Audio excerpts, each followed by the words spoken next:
नमस्कार, मैं आपके साथ राज सिंह भाटिया। देखिए, आज़ादी के दौर में पथिक जी और गांधी जी में विवाद यही हुआ था। वहीं से मतभेद पैदा हुए, वहीं से उन्होंने कांग्रेस से इस्तीफा दिया था। पथिक जी ने उसकी वजह यही थी, उसने कहा था पूरे वो थे नहीं, वो बड़ा नेता था। अच्छा। और किसान आंदोलन भारत में पहली बार करने वाले पथिक जी थे। जी। और गांधी जी से मतभेद यही थे। उसने ये कहा था गांधी जी से कि बापू, देश जो है पूंजीवाद की गिरफ्त में चला गया। तो गांधी जी ने कहा कि एक बार आज़ाद हो जाए, बाद में देख लेंगे।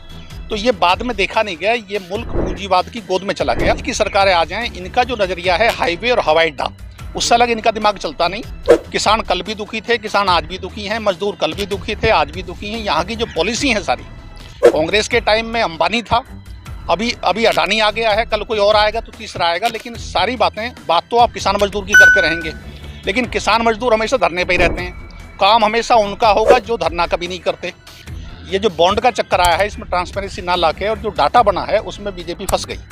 ये बात गलत थी। देखिए, पूंजीवादी व्यवस्था का पहला कुचक्र यही होगा कि आप बड़े सरमाएदारों से पैसा लेंगे और जब वो आपको ज़्यादा पैसा देंगे तो फिर आप उनके हित में जब सत्ता में आ जाएंगे तो काम करेंगे। देखिए, कांग्रेस की सरकार में यदि आप देखें तो एक ज़माने में सीताराम केसरी हुआ करते थे, उसके खजांची, पैसा रुपया का हिसाब देखते थे पार्टी का। तो उनके लिए कहावत थी कि ना जोत ना बही, जो चाचा केसरी कहे वो सही।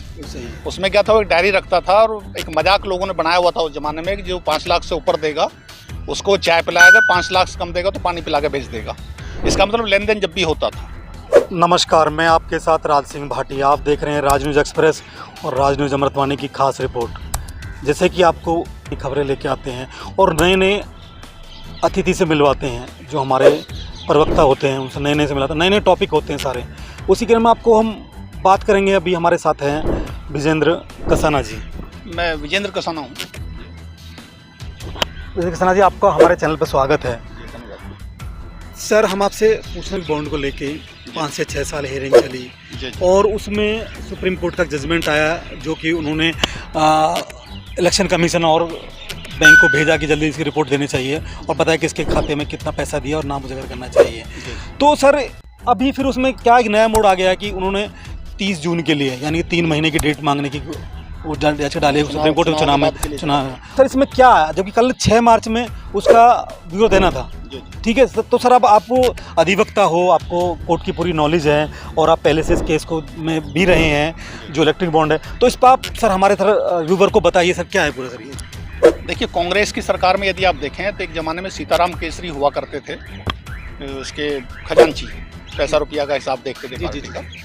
तो उनके लिए कहावत थी कि ना जोत ना बही, जो चाचा केसरी कहे वो सही। उसमें क्या था, वो एक डायरी रखता था और एक मजाक लोगों ने बनाया हुआ था उस जमाने में कि जो 5 लाख से ऊपर देगा उसको चाय पिलाएगा, 5 लाख से कम देगा तो पानी पिला के भेज देगा। इसका मतलब लेन देन जब भी होता था। ये जो बॉन्ड का चक्कर आया है, इसमें ट्रांसपेरेंसी ना लाके और जो डाटा बना है उसमें बीजेपी फंस गई।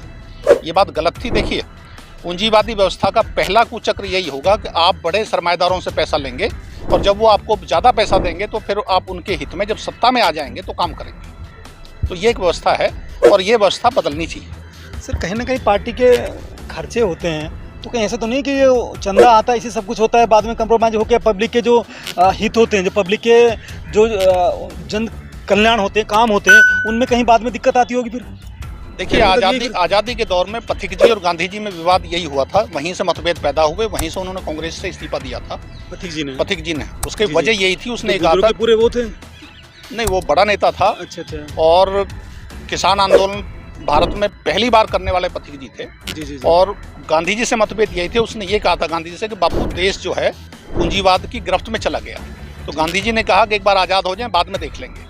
तो ये बाद में देखा नहीं गया, ये मुल्क पूंजीवाद की गोद में चला गया। इसमें बीजेपी आ जाए, कांग्रेस आ जाए, कोई और आ जाए और राज्य की सरकारें आ जाएं, इनका जो नज़रिया है हाईवे और हवाई अड्डा, उससे अलग इनका दिमाग चलता नहीं।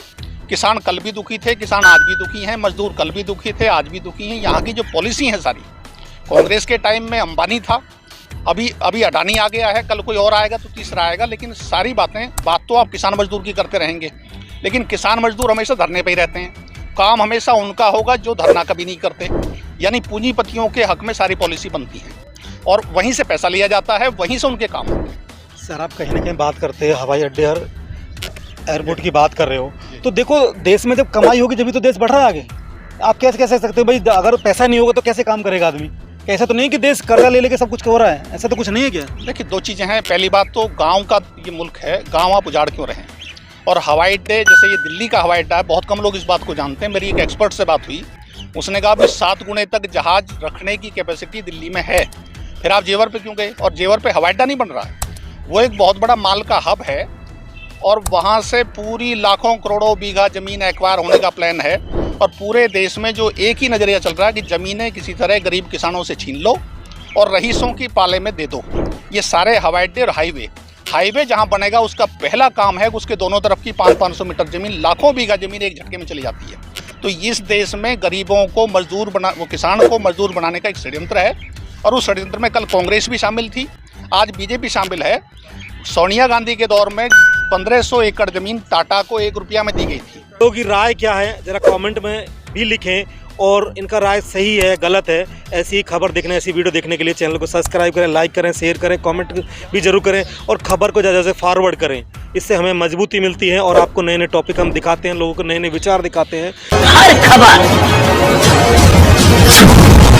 पाइए सीधा अपने मोबाइल पर।